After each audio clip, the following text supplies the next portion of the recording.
আমি ভুলি নাই, এই জনমে পেলাম না তো পরকালে চাই, রশি হাতে নিল।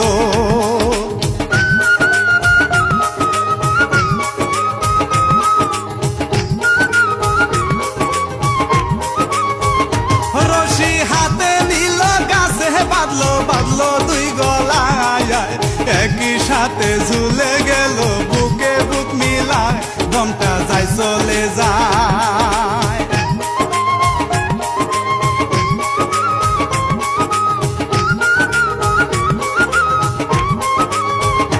দমটা যায় চলে যায় সীমার দিকে, মুমিনে তাকায় চেয়ে দেখে ছটফট করছে মরণ যন্ত্রণায়, পাখি উড়াল দিল।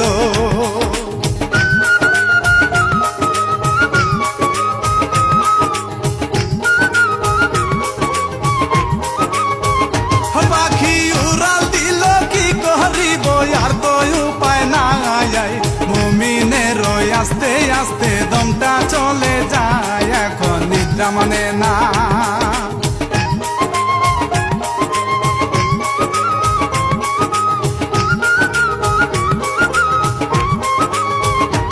এখন নিদ্রা মানে না, মুদ্রা ঘাট খুদা লবণ ভাই, প্রেম মানে না ছোট বড় কোনো যাবে যা, এখন সকাল হলো।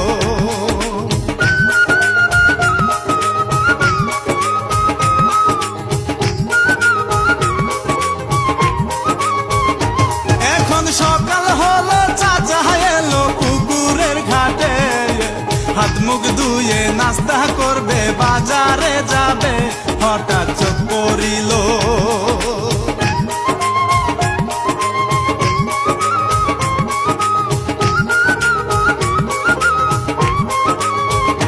হঠাৎ চোখ পড়িল, চেয়ে দেখলো বাগানের দিকে, দুইজন মানুষ ঝুলে আছে গাছের ডালে, চাচা কাছে গেল।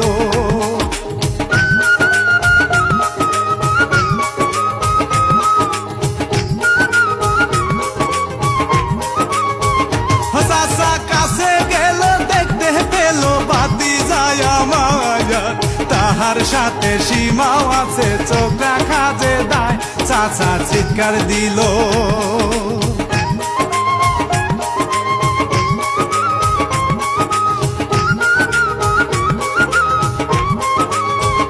চাচা চিৎকার দিল, লোকজন এলো, কি হয়েছে হায়, চাচা বলে মুমিন সীমা গাছের ডালায়, সবাই দেখতে পেল।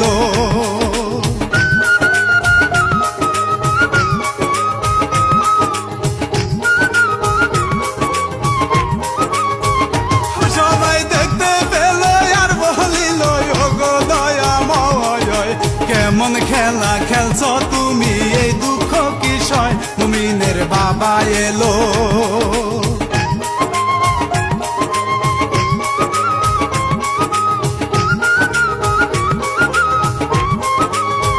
মুমিনের বাবাই শুনল, দৌড়াইল, দেখে অস্থির হয়, খবর শুনে পাগল হইল, জনম দুঃখী মায় ছেলেকে দেখতে এলো।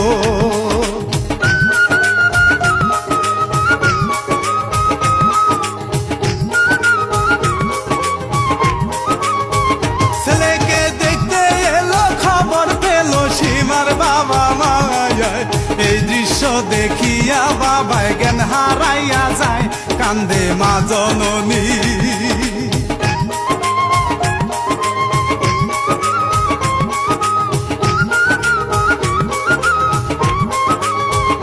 কান্দে মা জননী, চোখের পানি বুক বাসিয়া যায়, কত লোকে বুঝায় মাকে, মাই তো বুঝে নাই, থানায় খবর দিল।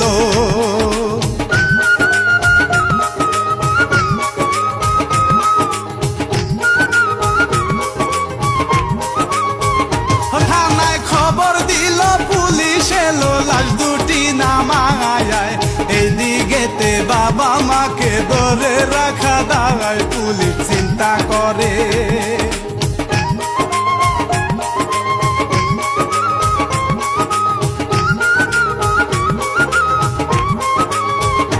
পুলিশ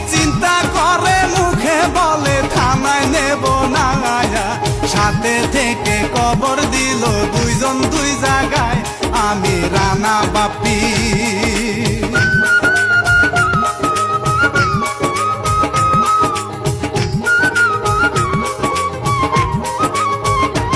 আমি রানা বাপ্পি ক্ষমা প্রার্থী সবারে জানাই, ভুল হইলে ক্ষমা করবেন ধন্যবাদ জানাই মুশারফ বাবুল ভাইকে।